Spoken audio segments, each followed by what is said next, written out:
সুমাইয়া বাথরুমে বসে বসে ফোন টিপতেছিল। হঠাৎ করে ফোনটি কমেডের মধ্যে পড়ে গেল।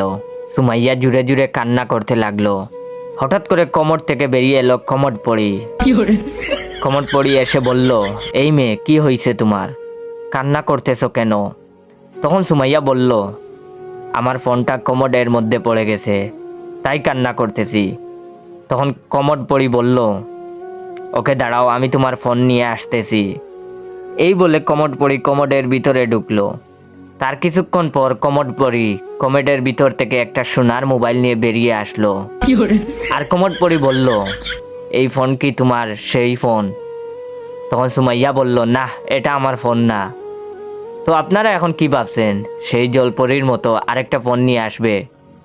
আসলে একদমই ভুল। তখন কমোড পড়ি বলল, হারামজাদি, তুই কি মনে করতেছিস? এইটা কি সোনার ফোন? শালি, এইটাই তোর ফোন, টয়লেট লেগে গোল্ডেন কালার হয়ে গেছে। এটা শুনে তো সুমাইয়া বেহুশ।